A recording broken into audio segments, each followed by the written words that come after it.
तो हम प्रथम उपदेश पढ़ रहे हैं। प्रथम उपदेश में हमने पिंड उत्पत्ति, प्रथम उपदेश का नाम ही है पिंड उत्पत्ति।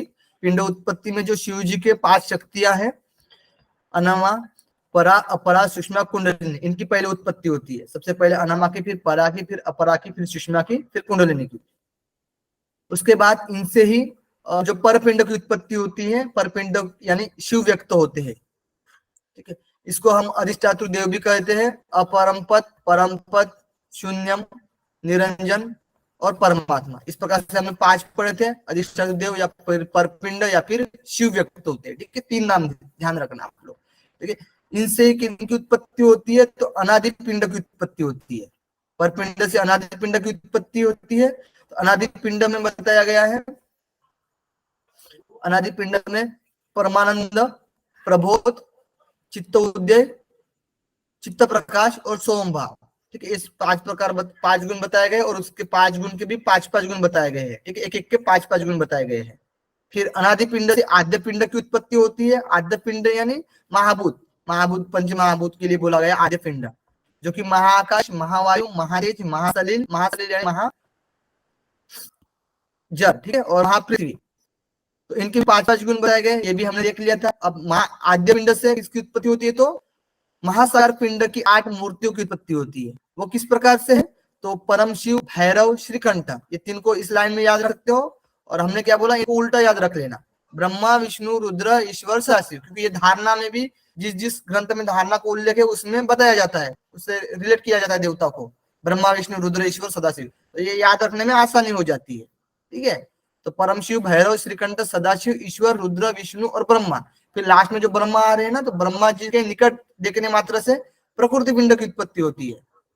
और प्रकृति पिंड के भी 5 गुण है, और उसके भी 5-5 गुण बताए गए, यानी 25 गुण बताए गए। ठीक है, प्रकृति पिंड में भी बताया गया कि पंचमहाभूतात्मक पिंड होता है, भौतिक जो शरीर होता है वो। ठीक है, तो पृथ्वी, जल, अग्नि, वायु, आकाश अपने शरीर में ही रहते हैं। जैसे पृथ्वी में हमने बताया था अस्थि, मांस, त्वचा, नाड़ी, रोम। ठीक है, इस प्रकार से बाकी में भी जल में जल से संबंधित, अग्नि में अग्नि से संबंधित, वायु में वायु से संबंधित, और आकाश में आकाश से संबंधित, ये हमारे शरीर में ही रहते हैं। ठीक है, फिर इनसे जो अंतकरण पंचक की उत्पत्ति होती है। अंतकरण पंचक में मन, बुद्धि, अहंकार, चित्त, चैतन्य, ये 5 चीजें आती है। इसे भी 5-5 गुण बताए गए हैं, ये हमने पढ़ लिया। और फिर उसके बाद अंतकरण पंचक के बाद कुल पंचक, कुल पंचक में सत्व, रज, तमस और काल और जीव, ये 5 है। ठीक है, इनकी भी 5-5 गुण हमने कल की क्लास में देख लिया था। आज हम शक्ति पंचक पढ़ेंगे, और शक्ति पंचक में भी 5 गुण है, इच्छा, क्रिया, माया, प्रकृति, वाक, और इसके भी 5-5 गुण है। ठीक है, यानी पहले शिव जी की शक्तियां 5, फिर परपिंड, परपिंड से अनादि पिंड, अनादि पिंड से आद्य पिंड, आद्य पिंड से महासागर की 8 मूर्तियां, 8 मूर्तियों से फिर अंतकरण पंचक, फिर कुल पंचक, फिर शक्ति पंचक। ठीक है, यानी महासागर 8 जो मूर्ति बताई गई, उसके पहले प्रकृति पिंड आएगी, फिर उसके बाद अंतकरण पंचक, फिर कुल पंचक, फिर प्रत्यक्षकरण पंचक। ओके, इस प्रकार से आप सीक्वेंस याद रखना है। अब इसको देखते हैं। शक्ति पंचक में 5 है, इच्छा, क्रिया, माया, प्रकृति, वाक। इच्छा के 5 गुण बताए गए हैं, उन्माद, वासना, वाच्छा, चिंता और चेष्टा। क्रिया के 5 गुण बताए गए, स्मरण, उद्योग, कार्य, निश्चय, स्वकुलचार। फिर माया के 5 गुण बताए गए, मत, मात्सर्य, दंभ, कृत्रिमता और असत्य। फिर प्रकृति के 5 गुण बताए गए, आशा, तृष्णा, स्पृहा, कांक्षा और मिथ्या। और वाक के 5 गुण बताए गए, परा, पश्यंती, मध्यमा, वेखरी, मात्रका। ये हुए 25 गुण। इसको हम इसका मीनिंग भी जान लेते हैं अच्छे से बुक के माध्यम से। तो इच्छा के पहले 5 गुण देख लेते हैं। इच्छा में दिख रहा है आप लोगों को, सबको अच्छे से दिख रहा होगा, कोई दिक्कत नहीं। ठीक है, तो इच्छा के 5 गुण देखिएगा। पहला है उन्माद। उन्माद यानी क्या होता है? पागलपन। फिर वासना यानी कर्म के संस्कार जो जमा होते हैं वासना के रूप में, है ना, रहते हैं। फिर वाचा, मन में शेष कर्म के संस्कार, जब शेष कर्म के संस्कार बचते हैं तो वाचा बोला जाता है। ठीक है, फिर चिंता यानी जानने की उत्सुकता, किसी चीज को जानने की उत्सुकता होती है, चिंता बनी रहती है। फिर चेष्टा, करने की इच्छा। ओके, ये 5 गुण बताए गए हैं किसके? इच्छा के। ये इच्छा में ही आएंगे, इच्छा के अंतर्गत ही आएगा। इसमें थोड़ा सा माइनर डिफरेंट रहेगा, एक दूसरे से संबंधित रहेंगे 5 गुण। ओके, फिर एक क्रिया के 5 गुण बताए गए हैं। क्रिया में क्या क्या 5 गुण हो सकते हैं? तो स्मरणम, यानी पूर्व समय के ज्ञान संस्कारों का फिर मस्तिष्क में प्रकट होना। स्मरण करना किसी चीज को, पहले याद किया हुआ चीज को हम स्मरण करते हैं ना, वही। उद्योग बोला गया है कि प्रयत्न करना, किसी चीज में प्रयत्न करते हैं, कोई भी कार्य करते हैं तो प्रयत्न करते हैं ना। फिर कार्यम, कुछ भी करना, कोई भी कार्य कर रहे हैं हम, कार्यम। फिर नीचे, कुछ करने के लिए निर्णय करना, कुछ करने के लिए क्या करना? निर्णय करना। फिर स्वकुल आचार, यानी अपने कुल की परंपरा के पालन करना, इष्ट देवता का जो हम पालन करते हैं, इष्ट देवता की पूजा करते हैं, अपने कुल के हिसाब से परंपरा का पालन करना है, ठीक है, अपने कुल की परंपरा के। ये हुए क्रिया के 5 गुण। इसमें कोई डाउट हो तो पूछ लेना, किसी को कोई समझ में नहीं आया तो अर्थ। फिर ये माया के 5 गुण। मद, मद यानी मैं सबसे अधिक बलशाली हूं, ये मद व्यक्ति में होता है, या फिर बुद्धिमानी हूं। मात्सर्य, ये माया है, ये सब माया तो है। दूसरों की उन्नति आदि से ईर्ष्या करना और उनकी प्रगति में बाधा पहुंचाना, ये क्या है? ईर्ष्या कर रहे हैं, ठीक है, दूसरों को देखकर। फिर दंभ, अपनी झूठी प्रशंसा करने का भाव, जैसे कि दंभ यहाँ पर भी बताया गया है भगवत गीता में 16वें अध्याय में देवा आसुरी संपदा योग बताया गया है। दंभ करना यानी जो यज्ञ वगैरह करता है, दिखाता है अपनी झूठी प्रशंसा के मारे कि यज्ञ इतना बड़ा कर रहे हैं हम, है ना, ऐसे करके, जो आसुरी व्यक्ति होते हैं वो। फिर कृतज्ञता, वह जैसा नहीं है ना, वैसा स्वयं को दूसरे के समक्ष दिखाने की प्रवृत्ति होती है। वास्तविक में तो नहीं है लेकिन दिखाने की प्रवृत्ति करते हैं। असत्यम यानी झूठ बोलना, अपनी कार्य सिद्धि के लिए छल रहना, है ना, असत्यम यानी झूठ बोलना। ये 5 गुण बताए गए माया के, ये माया के अंतर्गत में आएंगे। मद मात्सर्य, मद मात्सर्य, दंभ, कृत्रिमता और असत्य। फिर प्रकृति के 5 गुण। पहला है आशा तृष्णा। आशा यानी, आशा यानी भविष्य में मुझे यह संपत्ति या पद आदि प्राप्त होगा, यह मन में निरंतर रहता है ना, आशा बनी रहती है, कुछ कुछ प्राप्त होगा ही, है ना। जैसे अभी नेट, चलो नेट का एग्जांपल दे देते हैं। नेट प्राप्त करना है ना, आशा है हमारे मन में, नेट प्राप्त करना है, भविष्य में नेट होगा, है ना, मन में ये निरंतर चलता रहता है। फिर तृष्णा यानी कुछ भी धन पद प्रतिष्ठा आदि पाने की कामना, यानी असिस्टेंट प्रोफेसर बनना है, कामना, प्रतिष्ठा, पद, है ना, ये पद पाने की यानी तृष्णा बनी रहती है अभी भी। ओके, फिर नेक्स्ट क्या है? स्पृहा यानी कुछ भी प्राप्त करने की स्थायी कामना, मतलब अब गवर्नमेंट जॉब चाहिए, असिस्टेंट प्रोफेसर में भी प्राइवेट नहीं चाहिए, गवर्नमेंट चाहिए, स्थायी बनना है, उसमें स्थायी रहना है। ओके, फिर कांक्षा यानी अमुक पदार्थ संपत्ति आदि मेरे पास बनी रहे, इस प्रकार की मनोवृत्ति। यानी अभी इसमें बताया गया कांक्षा, आकांक्षा होती है ना कि अमुक पदार्थ संपत्ति आदि मेरे पास बनी रहे, इस प्रकार की मनोवृत्ति। अब स्थायी तो बन गए हैं, है ना, अब जो धन मिल रहा है परमानेंट का, जो जॉब का, अब वो भी बने रहे, कहीं ना कहीं जो LIC वगैरह खोल लेते हैं ना, तो वो प्रवृत्ति रहती है, ठीक है। मिथ्या यानी अपनी योग्यता और सामर्थ्य से जो कभी प्राप्त नहीं हो सकता है, उसे प्राप्त करने की कामना। यानी जैसे कि पेपर लीक कर कर क्या होते, पास होते ना लोग, पेपर लीक कर देते हैं और पैसे देकर पास होते हैं, यानी उसकी तो योग्यता सामर्थ्य नहीं है, हो सकता है उसे प्राप्त करने की भी कामना करते हैं, जॉब वगैरह को, ठीक है। चलो, फिर वाक, वाक के 5 प्रकार देखते हैं। वाक में बताया गया परा पश्यंती मध्यमा वेखरी मार्तुका। परा में जब वाणी का सूक्ष्म रूप, जब आत्मा बुद्धि के साथ कुछ बोलने की इच्छा से मन को प्रयुक्त करता है, जब बुद्धि के साथ कुछ बोलने की इच्छा से मन को प्रयुक्त करता है, यानी आत्मा क्या करता है, मन को प्रयुक्त करता है बुद्धि के साथ, ठीक है, कनेक्ट होते हैं बुद्धि, मन विचार करेगा, फिर बुद्धि फाइनल डिसीजन करेगी, है ना, तो ये आत्मा एक मन को प्रवृत्त करता है। फिर पश्यंती, जब वाणी का वह रूप, जब वक्तव्य मन में शब्द के रूप में संकलित होता है, जब वाणी का वह रूप, जब वक्तव्य मन, अभी मन वक्तव्य होने वाला है, उस समय क्या होता है, शब्द के रूप में संचलित होती है बस मन में, वो पश्यंती है। फिर मध्यमा में क्या होगा कि जब मन बोलने का प्रयत्न प्रारंभ करता है, किंतु अभी स्वर यंत्र तक वायु पहुंचने को है, यानी अभी तक शब्द नहीं निकला है लेकिन स्वर यंत्र तक पहुंचने लग रहा है अभी, ठीक है, नजदीक गया है वायु, ये क्या हुआ, मध्यमा। और फिर वेखरी, अब क्या होगा कि जब वायु स्वर यंत्र के मध्य से विभिन्न कंठ और मूर्धा, जो मूर्धा बताया गया था ना, ऊपर तालु के ऊपर रहता है, कंठ, मूर्धा और तालु आदि से टकराकर प्रकट होती है और श्रोत्र इंद्रिय से ग्रहण की जाती है, उसे हम वेखरी बोलते हैं। ठीक है, ये ध्यान रखना आप, वेखरी थोड़ा सा मुझे लगता है कि ये इंपॉर्टेंट हो सकता है, श्रोत्र से कनेक्टेड है ना, यानी सुन भी पा रहे हैं अभी इसमें वेखरी में। और फिर मातृ का ये भी देखिए ध्यान रखना, मातृ का यानी क्या होता है, जब लिपिबद्ध कर लेते हैं उस चीज को, ठीक है, लिपिबद्ध करना यानी मातृ का। ये 5 में बताया वाक्य, ठीक है, समझ आ रहा है? थोड़ा फास्ट कर रहे हैं क्योंकि 2 दिन वही टाइम हुआ था, इतना इंपॉर्टेंट चीज भी नहीं है, फिर भी हम बता रहे हैं, ठीक है। हेलो, ठीक है, क्लियर है? ये 5 गुण हो गए शक्ति पंचक।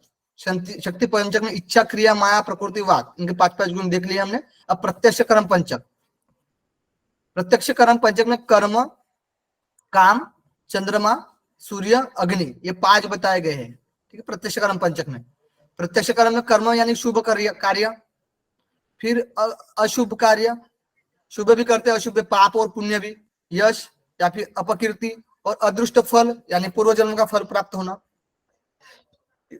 फिर काम यानी रीति, रति करना, पुरुष और स्त्री रति करते हैं, रति क्रिया। प्रीति, प्रेम, प्रीति रहती है, ठीक है। क्रीड़ा, प्रीति यानी प्रेम, क्रीड़ा, क्रीड़ा करना। कामना, किस कामना, और आतुरता, ओके, ये 5 काम के लिए बताया गया। फिर चंद्रमा के भी इसमें 17 कलाएं है, ठीक है, ये बस इतना ही नहीं है, 17 कला है, चंद्रमा की 17 कलाएं है होती है, सूर्य की 13 कलाएं होती है, और अग्नि की 11 कलाएं होती है। यहाँ पर आपको बुक में पढ़ने के लिए बताया था मैं आप लोगों को, ठीक है, जो यहाँ पर सूर्य, चंद्र, सूर्य, ठीक है, प्रत्यक्ष कर्म पंचक में कर्म, काम, चंद्र, सूर्य, अग्नि आएगी, ठीक है। तो सूर्य के 12, चंद्रमा के पहले 17 कला बताए गए हैं, चंद्रमा के कितने कला बताए गए, 17 कला। देखिए यहाँ पर सप्तदशी कला, ठीक है, ये सारे कला है। इसका बहुत सिंपल में मीनिंग भी बताया गया, उल्लोला का योग प्रवृत्ति में संवर्धक यानी योग मार्ग में। फिर कलोलिनी का मौज मस्ती कराने वाली कला, ठीक है, ये आप लोग पढ़ लेना, इसमें कुछ इतना इंपॉर्टेंट है। इसमें 17 कला होती है, कितनी कला होती है, 17 कला, यानी विशेषता होती है, अपने अपने अलग विशेषता होगी चंद्रमा की होती है ना, वो निवृत्ति सा अमृत कला, अमृत कला होती है, सप्तदश कला, ये ध्यान रख लेना आप लोग, अमृत कला होती है सप्तदशी कला, यानी मोक्ष देने वाली होती है, ओके। फिर अग्नि, सॉरी चंद्र हो गया, फिर सूर्य। सूर्य की कितनी कला बताई गई है, 13 कला, त्रयोदशी कला। एक जो कला होती है वो स्वप्रकाशित होती है, उसको किसी का प्रकाश नहीं, वो स्वप्रकाशित ही है, ठीक है, खुद से। तो ये त्रयोदशी स्वप्रकाशित कला, ठीक है, पहले लास्ट वाली जो 13वीं कला है वो। और अग्नि देखते हैं, अग्नि की कितनी कला बताई गई, एकादश कला, 11 कलाएं बताई गई। तो 11वीं जो कला होती है वो ज्योति होती है। अब बताइए मुझे शिव संहिता में क्या बताया गया था, शिव संहिता में चंद्रमा जो है वो 16 16 कला और सूर्य 12। 16, ठीक है, सूर्य 12, ओके, 12, तो यही कला होती है 12। अब देखिए जो सूर्यवंशी जो होते थे, जो राम जी थे सूर्यवंशी, विष्णु जी के 7वें अवतार है ना राम जी, तो वो सूर्यवंशी थे और उनमें भी 12 कलाओं का सामर्थ्य था, 12 कला थे उनमें भी, राम जी में, ठीक है। अब चंद्रमा किन वंश के थे, सॉरी, चंद्रमा में जो कृष्ण जी है वो चंद्रमा वंश के थे, चंद्रवंश के थे, ठीक है। उनमें 16 कला थी, 16 कला से परिपूर्ण थे कृष्ण जी, ओके। यहाँ पर जो 17वीं कला है अमृत पार्थ यानी निवृत्ति मार्ग यानी मोक्ष पाने के लिए जो लेकर जाने वाले, मोक्ष के लिए लेकर जाने वाली, वो 17वीं कला है। तो एक्चुअल में 16 ही रहेंगे, लेकिन 17वीं जो रहेगी वो मुक्ति देने वाली रहेगी। इसमें भी वही है, 12 ही रहेंगे, लेकिन एक जो रहेगी वो स्व प्रकाश रहेगी, कि उनसे ही सारी कला निकली हुई है। लेकिन यहाँ पर 17 दिए तो 17 ध्यान रखना है, और शिव संहिता में 16 है तो 16 ध्यान रखना है, ठीक है। जो और सूर्य की जो 12 कला है शिव संहिता में, और जो इसमें सीधे सिद्धांत पद्धति में 13 कला है, ओके। अग्नि की 11 कला, उसमें भी अग्नि की 11 कला है, बताइए कितनी कला है उसमें शिव संहिता में, उसमें 12 है। 12 है, ठीक है, इसमें बढ़ रही है, ठीक है, एक इसमें बढ़ रही है, दो 12 दो में घट रही है, ठीक है, दो चंद्र और सूर्य में एक एक घट रहा है और अग्नि में बढ़ रहा है, ठीक है, ऐसे भी ध्यान रख सकते हो आप लोग। ओके चलो, अब यहाँ से इम्पोर्टेंट है ये हमारे लिए, ज्यादा से ज्यादा इम्पोर्टेंट एग्जाम के पॉइंट ऑफ व्यू से, ठीक है, ध्यान रखना। अभी अभी तक उतना क्वेश्चन आया नहीं था, अभी तक जितना पढ़ाया था उतना, तो यहाँ से यहाँ पर थोड़ा सा पीपीटी में नहीं के दिक्कत आएगी। देखिए ऐसे ही देखिए, इड़ा 10 नाड़ियां होते हैं, कितने 10 नाड़ियां, उनके स्थान भी बताए गए हैं, सीधे सीधे बताइए, इड़ा, पिंगला, सुषुम्ना, सरस्वती, दिख रहा है ना सबको, पुष्या, अलम्बुष्या, ठीक है, यहाँ पर देखिए ध्यान रखना, अलम्बुष्या, गांधारी, हस्तजिह्वा, कुहू और शंकिन। यहाँ पर देखिए जो 10 जो बताए गए हैं, यहाँ पर ऊपर भी दिया है ना, हाँ, इड़ा, पिंगला, सुषुम्ना, सरस्वती, पुष्या, अलम्बुष्या, गांधारी, हस्तजिह्वा, कुहू, शंकिनी। यही पर देखिए, इड़ा जो होगी बाई नाक में, पिंगला जो होगी दाई नाक में, सुषुम्ना जो होगी दोनों के मध्य, सरस्वती जो होगी मुख में रहेगी, पुष्या और अलम्बुष्या ये दोनों आंख से रिलेटेड है, पुष्या दाया आंख में और अलम्बुष्या बाया आंख में, गांधारी और हस्तजिह्वा ये कान से रिलेट करती हैं। यहाँ पर चेंज है, बस ये दोनों में चेंज है, ठीक है, दोनों में चेंज है, गांधारी राइट कान से रहेगी और हस्तजिह्वा लेफ्ट कान से रहेगी, ठीक है, ईयर से। तो गांधारी और हस्तजिह्वा, तो गोरख संहिता और योग चूड़ामणि में जाएंगे तो ये नाक से रिलेटेड है, सॉरी आंख से रिलेटेड है, आंख से रिलेटेड कौन है, गांधारी और हस्तजिह्वा है। और ये पूषा जो अलम्बुषा जो है वो किससे रिलेटेड करते हैं, कान से रिलेट करते हैं। जो योग चूड़ामणि में जाएंगे हम, योग चूड़ामणि में भी जा सकते हैं और गोरख संहिता में जा सकते हैं, दो ग्रंथों में, ठीक है। और कुहू और शंकिनी, तो कुहू बनाया गया है इसमें, एक मिनट देख लेते हैं, कुहू बताया गया है, गुदा में बनाया गया है, गुदा में किसका स्थान है, तो कुहू का स्थान है। और शंकिनी ये बताया गया लिंग में बताया गया है। बस इसमें क्या डिफरेंट है, जब योग चूड़ामणि या फिर गोरख संहिता में जाओगे तो इसमें ये डिफरेंट है कि जो कुहू में बताया गया है लिंग, कुहू जो नाड़ी होती है वो लिंग स्थान में होती है, ओके। और ये जो शंकिनी नाड़ी जो होती है वो गुदा द्वार में होती है, ओके। अब ये देखिएगा जो 10 नाड़ियां है ना, 9 द्वार से रिलेट करती है, सुषुम्ना को छोड़ो, देखिए सुषुम्ना को छोड़ दिया आपने, तो ये 9 द्वारों से रिलेट करती है, 9 द्वार इसमें है ना, शरीर में 9 द्वार क्या है, 2 आंख है, 2 कान है, 2 नाक है, एक मुंह है, जननेंद्रिय, एक गुदा है, ठीक है, ये 9 द्वार है। 9 द्वार से रिलेट कैसे करते हैं, देखिए बाया नाक में ईड़ा, दाया नाक में पिंगला, ओके, 2 द्वार हो गए कंप्लीट हमारे। सरस्वती मुख में तीसरा द्वार हो गया। पुष्या और अलम्बुष्या ये दाया कान और सॉरी दाया आंख और बाया आंख, ठीक है, कितना हो गया, 5 हो गया। फिर ये गांधारी और हस्तजिह्वा दोनों कानों में है, दाया कान और बाया कान, 7 हो गए। अब कुहू और शंकिनी, कुहू जो कि गुदा में 7, 8 हो गए, और शंकिनी जो होगी वो लिंग में, क्लियर है। और गोरख संहिता और इसमें क्या देखना है आपको, गोरख संहिता और योग चूड़ामणि में कुहू लिंग में है और शंकिनी गुदा में है। और गांधारी हस्तजिह्वा, जो गांधारी होगी वो बाया आंख में रहेगी और हस्तजिह्वा जो दाया आंख में रहेगी, और पुषा दाया कान में रहेगी और अलम्बुषा बाया कान में रहेगी। ये डिफरेंट है, माइनर डिफरेंट, ठीक है। कहाँ पर वर्णन किया गया है, तो त्रिशिकी ब्राह्मण उपनिषद में भी वर्णन किया गया है 10 नाड़ियों का, और ध्यान विधि उपनिषद में भी वर्णन किया गया है, सिद्ध सिद्धांत पद्धति में वर्णन किया गया है, गोरख संहिता में वर्णन किया गया है, योग चूड़ामणि में वर्णन किया गया है, सेम टू सेम, ओके। अब जो 14 नाड़ियां बताई जाती है वो शिव संहिता में बताई जाती है, हठ रत्नावली में बताई जाती है, वशिष्ठ संहिता में बताई जाती है। पूरे ऑल ओवर ग्रंथ कंप्लीट हो गए, ओके। यहाँ पर अब हम जब पढ़ाएंगे ना गोरख संहिता, यहाँ पर जो बताया गया है ना त्रिशिकी ब्राह्मण उपनिषद में, सॉरी योग चूड़ामणि में अलग बताया गया था। यहाँ पे एक नाड़ी के लिए स्थान अलग बताया गया था। एक मिनट रहने दो, इसको बाद में करेंगे, ठीक है, नहीं तो खिचड़ी हो जाएगी, ठीक है। ये कंप्लीट हुआ, आप लोगों को क्लियर हुआ।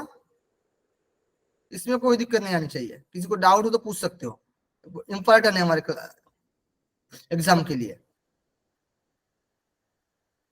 अब देखिएगा 10 वायु और उसके स्थान और कार्य।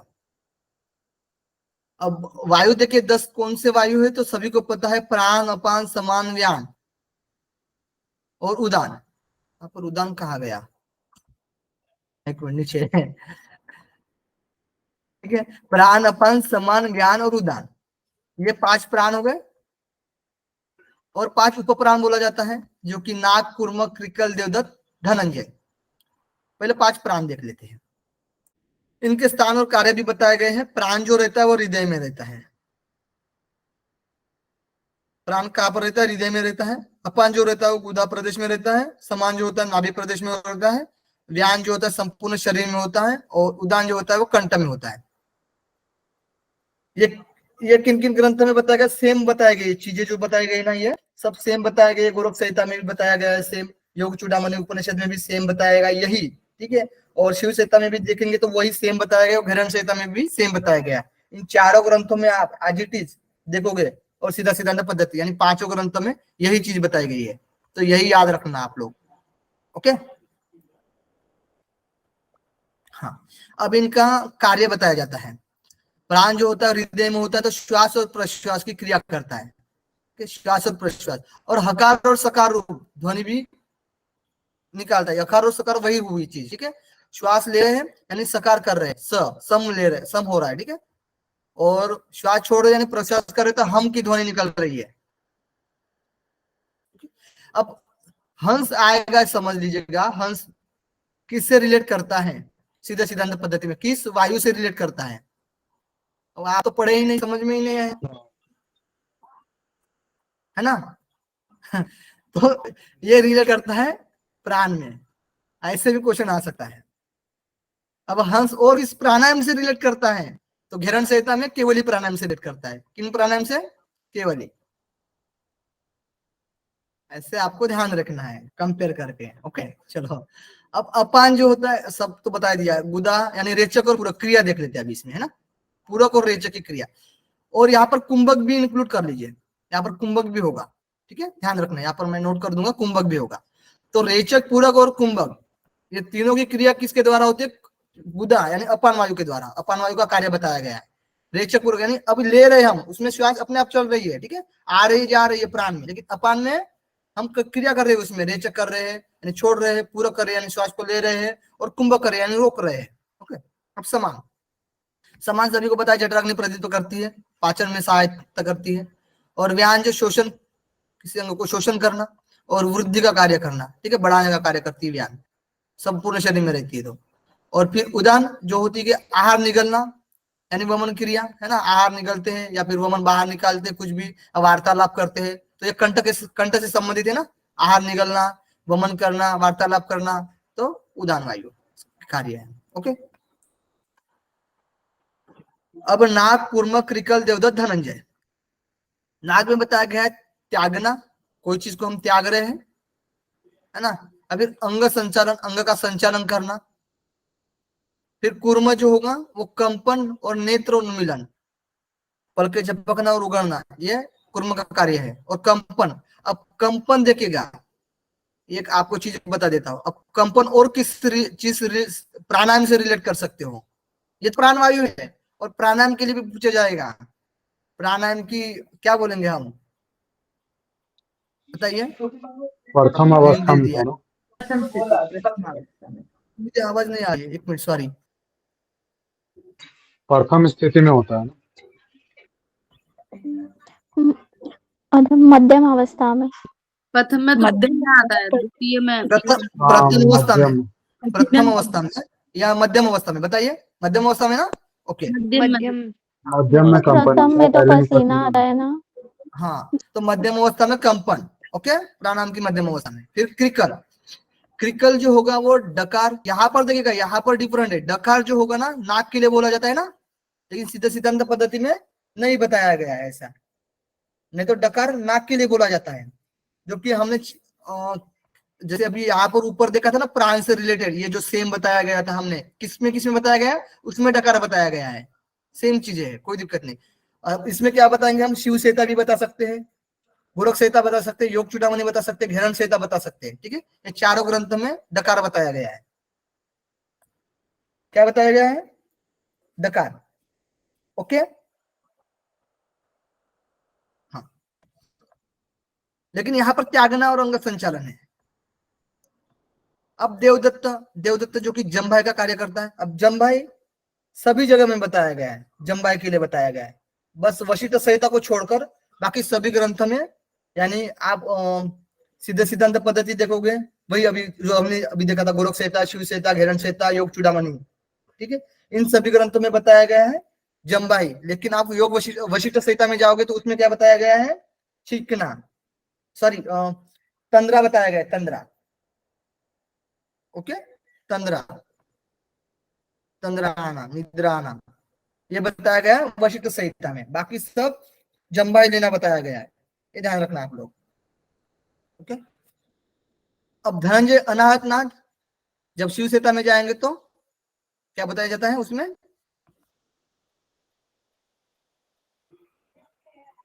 हिचकी, हाँ सर, हिचकी। हिचकी बताया। हिचकी है हाँ, तो भूल गए, हम कितने बार तो बताया है उस चीज को। ठीक है, और आप जब गोरख संहिता, योग चूड़ामणि और घेरन संहिता में जाओगे तो 4 घंटे के पश्चात, यानी संपूर्ण शरीर में रहता है। ठीक है, और मृत्यु के पश्चात भी रहता है शरीर 4 में। घंटे तक, यानी 96 मिनट तक। कितने मिनट तक? 96 मिनट तक, तीनों ग्रंथों में। क्लियर है? सर अनाहत नाद भी तो बताया गया है। कहाँ पर? घेरन संहिता में। हाँ, घेरन संहिता में, हाँ, गुड। नाद भी है उसमें, उसमें नाद शब्द है ना, नाद, और 4 घड़ी के पश्चात है ना, संपूर्ण शरीर में रहता है, यानी 4 घड़ी के पश्चात। Yes sir. गुड, ठीक है, क्लियर है। इन 10 वायु के संसर्ग से नर नाड़ी पिंड की उत्पत्ति होती है। अब इन 10 वायु के संसर्ग से किसकी उत्पत्ति होती है? नर नाड़ी पिंड की उत्पत्ति होती है। स्थूल शरीर की उत्पत्ति का क्रम देखिएगा यहाँ से, जो कि ऋतु काल में स्त्री और पुरुष के संसर्ग से रज और बिंदु का सहयोग होता है। ऋतु काल में रज और बिंदु का सहयोग होता है, और रज और वीर्य के सहयोग से प्राणी की प्रथम उत्पत्ति होती है, उसको बोलते हैं कलल, कलल रूप में होती है। ठीक है, एक झिल्ली टाइप होती है, झिल्ली। ठीक है, रज और बिंदु का सहयोग होता है तब एक झिल्ली टाइप होती है। फिर 7 अहोरात्र, यानी 7 दिन, 7 दिन, 7 दिन, यानी 7 दिन और रात्रों इसमें आएगा। 1 मिनट, दिन रात्र, ठीक है, अहोरात्र, ठीक है, दिन और रात्र, तो 168 घंटे, जो कि बुद्ध बुद्ध रूप में परिणित होता है। एक लिक्विड टाइप होता है, जल टाइप, और एक क्या बोलते हैं हम, दाना या फिर जो गोली होती है ना, उस टाइप से बनता है इतना सा। ठीक है, जो कि 7 दिन और 7 दिन में। फिर 15 दिन में गोल आकार का पिंड बनता है इसमें। अब गोल आकार बड़ा हो जाता है, थोड़ा सा गोल हो जाता है। ठीक है, फिर महीना बीतने पर, यानी महीना होने पर वो थोड़ा कठोर हो जाता है, गोलाकार वाला पिंड जो होगा वो। फिर 2 महीने में उससे सिर बनता है, तो 2 महीने में क्या बनता है? सिर बनता है, बच्चे का सिर बनता है। फिर तीसरे महीने में हाथ और पैर बनते हैं, और चौथे महीने आंख, कान, आंख, मुख, लिंग और गुदा की उत्पत्ति होती है। और 5वें महीने में पीठ और पेट बनता है, पीठ और पेट बना है। और 6ठे महीने में नख और बाल बंधा है, नख और बाल बंधा है। और 7वें महीने में पूर्ण रूप से चेतना आती है, 7वें महीने में पूर्ण रूप से क्या आती है? चेतना आती है। और 8वें महीने में सभी लक्षणों से युक्त होता है। और 9वें महीने में संपूर्ण ज्ञान से युक्त होता है। और 10वें महीने में अज्ञान बालक रूप में जन्म होता है। अब 10वें महीने में बोला गया है, आप अज्ञान बालक में रूप में जन्म होता है, तो 10 महीने का बताया गया है। यहाँ पर गर्भोपनिषद में भी चर्चा आती है, गर्भोपनिषद में भी बताया गया है। ओके, अब बच्चा कैसा होगा? जब रज और वीर्य, अगर वीर्य की मात्रा अधिक होगी तो लड़का होगा, है ना, और रज और वीर्य में अगर रज की मात्रा अधिक होगी तो लड़की होगी, यानी एक्स, इसमें वाई, है ना। एक्स होगा ना इसमें, एक्स एक्स, और उसमें वाई एक्स। जब रज और वीर्य दोनों की मात्रा बराबर हो तो बच्चा नपुंसक होता है, दोनों बराबर होंगे तो बच्चा क्या होगा, नपुंसक होगा। और संसर्ग मिलन के दौरान जब स्त्री और पुरुष में से कोई एक या दोनों परेशान हो, यानी इसीलिए बोला जाता है कि गर्भवती में परेशान नहीं होना चाहिए ना, चिंतित नहीं रहना चाहिए। चिंतित हो, व्याकुल हो तो क्या होगा, बच्चे पर उसका परिणाम पड़ेगा, इफेक्ट पड़ेगा। तो बच्चा अंधा भी हो सकता है, कुबड़ा भी हो सकता है, बौना भी हो सकता है, यानी छोटा हो सकता है, लंगड़ा भी हो सकता है, अंगहीन यानी कोई अंग का विकास भी नहीं होगा। और मिलन के दौरान यदि एक बार से ज्यादा स्खलन होगा, एक बार से क्या होगा, ज्यादा स्खलन होगा, तो जुड़वा या 3 बच्चे का जन्म होगा। ठीक है, यहाँ पर किसी को डाउट हो तो पूछ सकते हो, कोई दिक्कत नहीं है। ठीक है, ऊपर वाले नीचे वाले में थोड़ा सा भी डाउट हो पूछ सकते हो। सब लोग काम कर लीजिए। हाँ, सोम जी, गुलशन जी, रिया जी, अक्षय जी, बिमला जी, नसी जी, रुचि जी, श्वेता जी, रश्मिता जी, प्रशांत जी, नेहा जी, शालिका जी, कार्तिकेश्वर जी, शालिका जी, उज्ज्वला जी। ओके, चलो। अब बताया गया कि शिशु शरीर में धातु का भार क्या होगा। इसमें बताया गया है सीधा सिद्धांत पद्धति में कितने धातु होते हैं। चलो मैंने 7 पढ़ा, धातु। कितने, 7 नहीं 10 बताए गए हैं। Okay sir. वात पित्त कब जोड़ दो 10 हो जाएंगे। ओके, वात पित्त कब 3 2 जोड़ने पर 10 धातु हो जाएंगे। सर बात का पित्त धातु हो जाएंगे कि उप धातु को अलग से लेते हैं। नहीं नहीं, यहाँ पर उनको मिलाकर 10 धातु बोला गया है सीधे सिद्धांत पद्धति में। ओके, यहाँ पर बताएगा कि वीर्य 3.5 पल है। अब पल क्या है, तो 3.5 पल है। ठीक है, तो एक पल, एक मिनट, इसमें जस्ट 1 मिनट आपको बता देता हूँ, दिक्कत नहीं आना चाहिए। 12 तोला, हाँ शायद कंफर्म कर लेता हूँ। हाँ, 3.5 यानी 12 तोला होता है। 1 मिनट, एक तो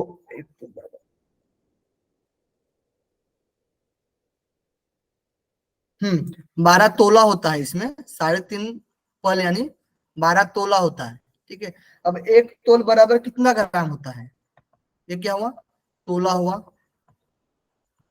अब एक पल बराबर कितना ग्राम होता है, ये हम निकालेंगे तो पूरा निकाल सकते हैं। तो 12 तोला यानी 3.5 पल यानी 12 तोला हो गया। अब 12 तोल में से एक तोला निकालेंगे। ठीक है, तो एक तोला बोला बराबर कितना होगा, 12 ग्राम होगा। पहले में जो प्राचीन में गिनती होती थी तो 12 ग्राम बोला जाता था, लेकिन अब जो बताया जाता है, मतलब अब वर्तमान में 10 ग्राम है। कितना है, 10 ग्राम। 120 ग्राम हो गया टोटल। एक तोला बराबर। ठीक है,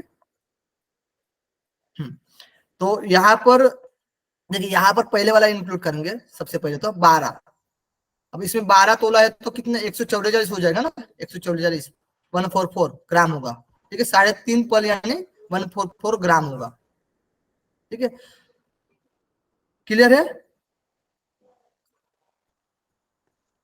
वैसे आपको यहाँ पर जोड़ते जाना है। 20 पल है तो इसमें 12 तोला हो गया, इसमें 3.5 पल का, तो एक पल बराबर कितना होगा ये भी निकालना पड़ेगा। तो एक पल बराबर हम मान सकते हैं अप्रोक्सीमेटली, और एक पल बराबर होगा 3.5 तोला। आप कैलकुलेट कर सकते हो 3.5 तोला। तब 3.5 गुणिला 20 करो, कैलकुलेट में आ जाएगा। 12 करो 3.5 गुणिला, फिर 3.5 गुणिला 10 करो। ठीक है, यहाँ से इंटू करते जाओ इसको। ओके, ये आपका मिल जाएगा, नोट कर सकते हो कहीं पर। चलो, अब वीर्य कितना है, 3.5 पल। हाँ, 3.5 पल है यानी 144 ग्राम है। फिर रक्त 20 पल है, फिर मेद 12 पल है, पित्त 10 पल है, और कफ और वात दोनों भी 20-20 पल है। और हड्डियां 360 बताई गई है। और यहाँ पर देखिएगा एक बात और आती है, अस्थि भी जो बताए, सॉरी, जो जाइंट्स भी बताए गए हैं ना, हड्डियों की तरह ही होता है जाइंट्स भी। तो इसमें क्या आएगा, एक माइनस करेंगे ना जब जाइंट्स की बात आएगी तो, सही है ना, एक माइनस करेंगे तो 359 जाइंट्स होंगे। सीधे सिद्धांत पद्धति के अनुसार। लेकिन हम जो साइंटिफिकल जो पढ़ते हैं उसमें 3 इसमें पार्ट में बांटते हैं ना, फाइबर जॉइंट्स, कार्टिलेज जॉइंट्स और synovial joints. Okay, immovable, slightly movable और फ्रीली मूवेबल, इस प्रकार से। और फ्री मूवेबल 4 और 5 गोटले हैं सर इस प्रकार से। हाँ सर हड्डियां हाँ, बच्चों के बताइए। हिसाब से 360 बोल रहे हो, लेकिन मतलब नॉर्मली पुरुष के हिसाब से लेकर 206 होती है, तो बच्चों में 306 होती है ना? नहीं 360 360, कैसे? बच्चे में 360, 360 भी बोल सकते हैं, 350 भी बोल सकते हैं, कोई दिक्कत नहीं, लेकिन इसमें 360 दिया गया है। इसमें भी बच्चों के हिसाब से ही दिया गया है। ओके, अब जब हम जाते हैं मानव यानी पूर्ण जब विकसित होते हैं तो 206। हाँ सर, ओके आपकी मतलब 206 बराबर है। हाँ, तो हाँ विकसित हो जाएगी। कुछ कुछ हड्डियां टुकड़े टुकड़े में रहती है, तो बड़े होते होते वो मर्ज हो जाती है एक हाँ दूसरे के साथ। हाँ, तो हो जाती 306 है। होती है, तो यहाँ पे 360 थोड़ा। नहीं 306 नहीं, 350 भी बोला जाता है ना हड्डियों में, तो 360 ठीक है। आप कहा 306 बोले, 360 भी आते हैं, 350 भी आता है, ठीक है। अलग अलग इसमें ग्रंथ में आप देखोगे तो उसमें कोई नहीं, हड्डियों में अच्छा 350 ठीक है आते हैं। ओके, 350 आते हैं। ठीक। हाँ हाँ। सीधे गुरुजी सीधे यहाँ पे तो हमारी धातु 8 है ना? नहीं, देखिए, रस रक्त मांस मेद अस्थि मज्जा शुक्र, ये 7 हो गए, ठीक है। रस रक्त मांस मेद अस्थि मज्जा शुक्र, ये कितने हुए? 7 हुए। और वात पित्त कफ, ये तीनों इसमें इंक्लूड करना है। इसमें कुल मिलाकर 10 धातु बनाए गए सीधे सीधा पद्धति में। तो यहाँ पे जो लिखा हुआ बात की तो कप को भी लेकर भी 8 है ना मिलके? यहाँ पर क्या लिखा गया? हड्डी थोड़ी ना, इसमें क्या बोलते हैं, रोम छिरा थोड़ा ना आया इसमें, तो अलग से है ना। इसमें इनका जो माप बनाया गया है, मतलब कितना रहता है, रक्त कितना रहता है ना, इस हिसाब से बताया गया शिशु में। और यहाँ पर भी दिया है ना, शिशु शरीर में, शिशु शरीर की बात हो रही है, जब छोटा रह जाए तब। बाकी बड़े में फिर चेंज हो जाएगा। ब्लड भी कुछ 5.5 लीटर बोलते हैं, क्या बोलते हैं हम, ठीक है, उतना रहेगा 5.5 लीटर। हाँ, तो वो चेंज हो जाएगा फिर। ये हमारा जो प्रथम उपदेश जो होगा ना, वो कंप्लीट हो गया है। क्वेश्चन कर लेते हैं इसके। सिद्ध सिद्धांत पद्धति के लेखक कौन है? हाँ, डाउट है, बताइए। गोरखनाथ गोरखनाथ हाँ, जी। गोरखनाथ जी, गुड। फिर सिद्ध सिद्धांत पद्धति के अनुसार शिव की पहली शक्ति कौन सी है? अनामा अनामा यानी निजा। अनामा शक्ति, गुड, या फिर निजा शक्ति भी बोलते हैं। अनामा शक्ति का दूसरा नाम क्या है? अनामा निजा शक्ति का शक्ति। दूसरा निजा शक्ति। निजा शक्ति, गुड। परापिंड की उत्पत्ति कैसे हुई? परपिंड की उत्पत्ति, परपिंड की और उनके पास 5 शक्तियां और उनके 5 गुण। 5 शक्तियों से, गुड। अनादि पिंड की उत्पत्ति कैसे हुई है? 5 अधिष्ठात्र देव से और पांच उनके अधिष्ठात्र देव को हम और क्या बोल सकते हैं? शिव की वो शिव जी युक्त हुए, हाँ, शिव जी व्यक्त हुए ना हम। और फिर और क्या बोल सकते हैं? अभी आपको दिख भी रहा है वो चीज, परपिंड बोल सकते हैं ना, परपिंड। आप हाँ हाँ, पल्लवी जी, गुड, परपिंड। परपिंड। फिर आद्य पिंड की उत्पत्ति कैसे हुई? 5 अनादि पिंड और उनके 5 गुणों से। अनादि पिंड, 5 अनादि अनादि पिंड और पिंड के 5 5 गुण। गुणों से। आद्य पिंड के 5 तत्व कौन कौन से हैं? महाकाश, महाकाश, महावायु, तेज, महासलिल, महापृथ्वी। महाआकाश, महावायु, महातेज, महासलिल और महापृथ्वी। ओके। फिर महासागर पिंड की पहली मूर्ति कौन सी है? परम शिव। और लास्ट जो महासागर पिंड की अंतिम मूर्ति कौन सी है? ब्रह्मा जी। ब्रह्मा। ठीक है। और प्रकृति पिंड की उत्पत्ति कैसे हुई है? ब्रह्मा जी के देखने मात्र से। ब्रह्मा जी की देखने मात्र से। ब्रह्मा जी के दिखने मात्र से, गुड। अंतकर्म पंचक में क्या आता है?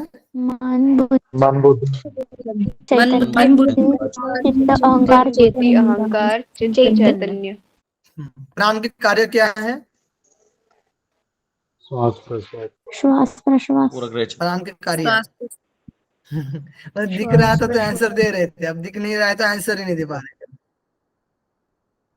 हाँ, और सोहम, स और ह, सोहम, हाँ जी। हकार सकार की ध्वनि। स्वर्ग ह भी उसमें निकल जाएगा। हंस की ध्वनि। अपान वायु के कार्य क्या है? पूरक और रेचक पूरक रेचक। पूरक और रेचक। क्रिया। समान वायु के जठराग्नि प्रदीप्त ज्ञान प्रदीप। पाचक में सहायक। उदान वायु के उदान वायु निगलने निगलने व बाहर निगलना। निकलने, वाड़ा बोलने, ज्ञान वायु के कार्य ज्ञान वायु शोषण और वृद्धि वृद्धि का करने के कार्य। लिए। पोषण और वृद्धि। पोषण और वृद्धि। ओके, बच्चा जब नपुंसक क्यों पैदा होता है? रज्जु रज और वीर्य रज और वीर्य की समान मात्रा से। अधिकता की वजह गुड, रज और वीर्य की मात्रा सेम रहेगी। अब रज ज्यादा रहेगा, सबको पता है लड़की होती है, और वीर्य ज्यादा रहेगा तो लड़की। निर्णय की सिद्धांत पद्धति में किन चक्रों का उल्लेख किया गया है? तो ये तो बाद में आएगा ना। हाँ, 10 प्रमुख शामिल किए हैं। अलम्बुशा, कूर्म, कुहू, शंकिनी। कूर्म कूर्म नहीं है। कूर्म बिकॉज कूर्म प्राण है। कूर्म प्राण है। कुर्म लगा है। लंबूशा कुर्म आएगा। ये क्वेश्चन आया कूर्म, ठीक है, कूर्म प्राण है। ओके, अपने क्वेश्चन क्लियर हो गए हैं। गलत का चयन करना, यहाँ से हमने क्वेश्चन करना बाकी रह गया था कल की क्लास, सॉरी परसों की क्लास का है। गलत पहचान करना है। निजा परा अपरा सुषमा कुंडलिनी, अपरंपत परंपत शून्यम निरंजन परमात्मा, परमानंद प्रभो चित्तोदय चित्त प्रकाश सोहम भाव, महाकाश महावायु महातेज महासति महापृथ्वी, परम शिव भैरव सदाशिव श्रीकंठ ईश्वर रुद्र विष्णु ब्रह्मा। इनमें से कोई नहीं। गलत क्या है? लास्ट वाला है जो हमारे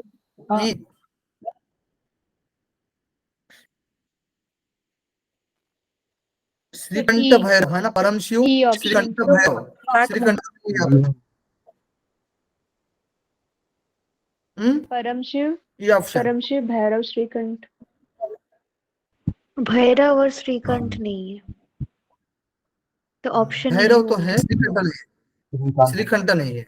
सर भैरव के साथ श्रीकंठ है। अच्छा, सॉरी, इसमें चेंज है ना, भैरव पहले है फिर बाद में श्रीकंठ है, तो ये गलत है। जोड़ा के बाद श्रीकंठ फिर सदाशिव आएगा। पहले परम शिव फिर भैरव ना, फिर श्रीकंठ, जी सर।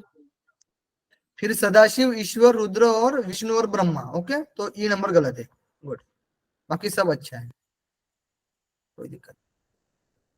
इसमें भी मिलान करना है। शक्तियां और 5 गुण से 25 गुण है ना, और अधिष्ठाता देव के 5 गुण और 25 गुण, अनादि पिंड के 5 गुण और 25 गुण, आद्य पिंड के 5 गुण से 25 गुण, और महासागर पिंड के 8 मूर्तियां। क्या है? मिलान करना है। साफ साफ ABCD है ना, सेम ही है, इसमें कोई दिक्कत नहीं।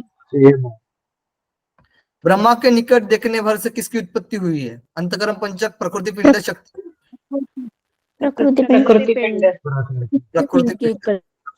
पिंड ये महाभूत युक्त है ना, पंच महाभूत युक्त है प्रकृति पिंड। अंतकर्म पंचक में शामिल है मन बुद्धि अहंकार चित्त चैतन्य सभी।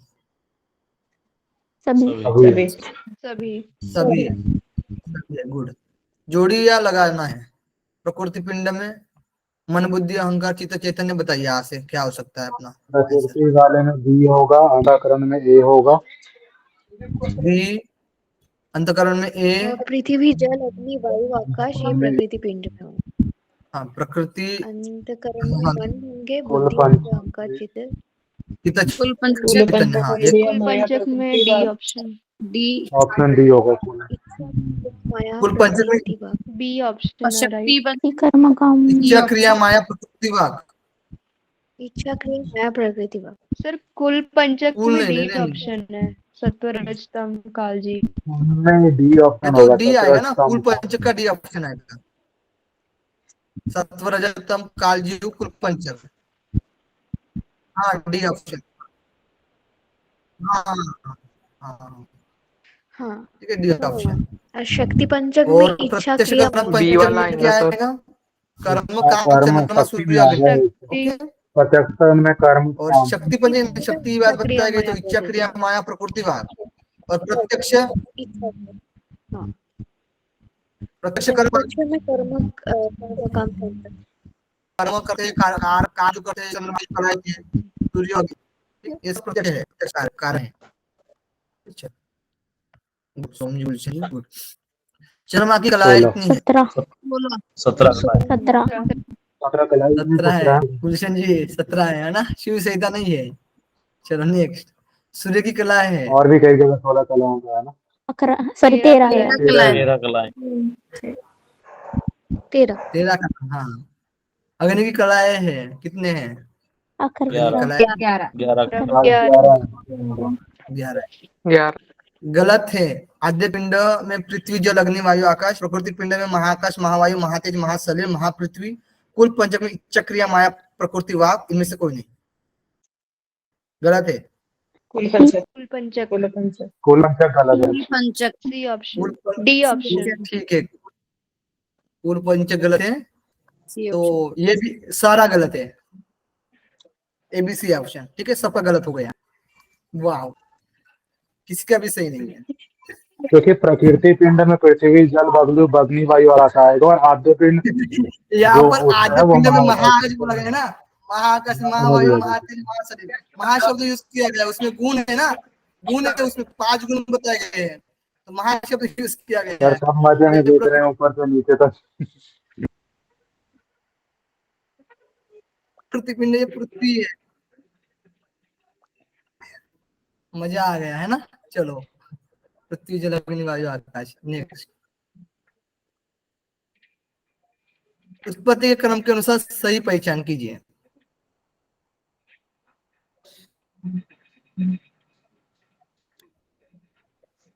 कुल पंचक, व्यक्ति शक्ति पंचक। कूट कूट में बताइए। रमेश जी आपका माइक ऑन है। कूट कूट में ना, कूट में दीजिए, कूट में दीजिए आंसर। FEDCBA। फर्स्ट ऑप्शन, ठीक है, FED। गुड, बाकी लोग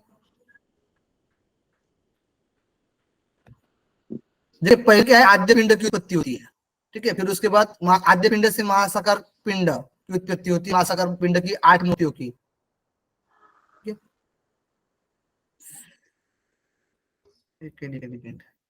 कैसे आएगा अंतःकरण से कुल पंचक कैसे हो सर जाएगा सर? सेकंड वाला आएगा।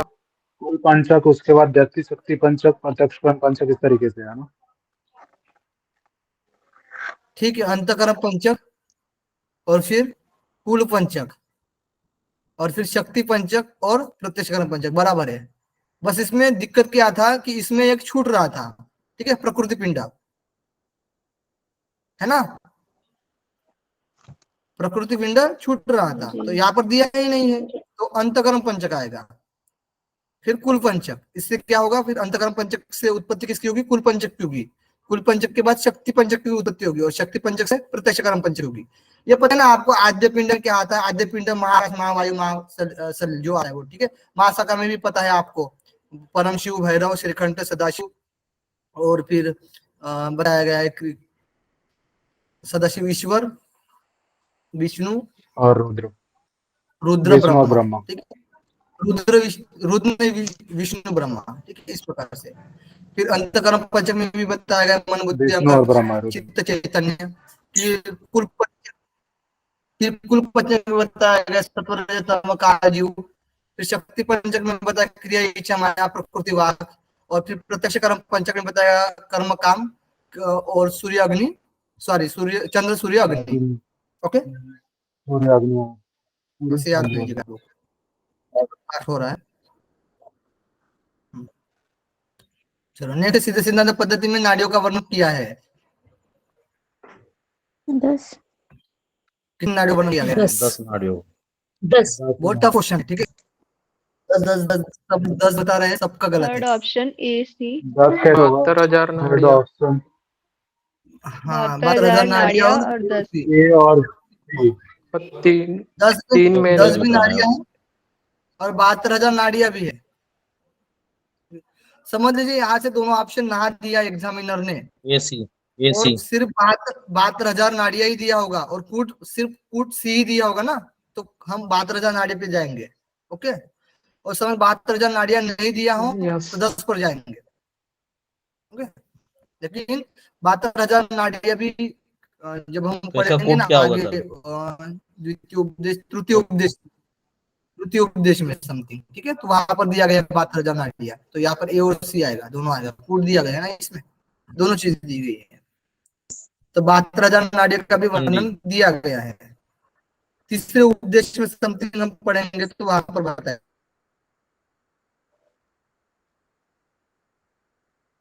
आप लोग को, ठीक है। सिद्ध सिद्धांत पद्धति में कितने वायुओं की चर्चा है? 10 वायु। 10 वायु के। 10 10 10 वायु। 10 बार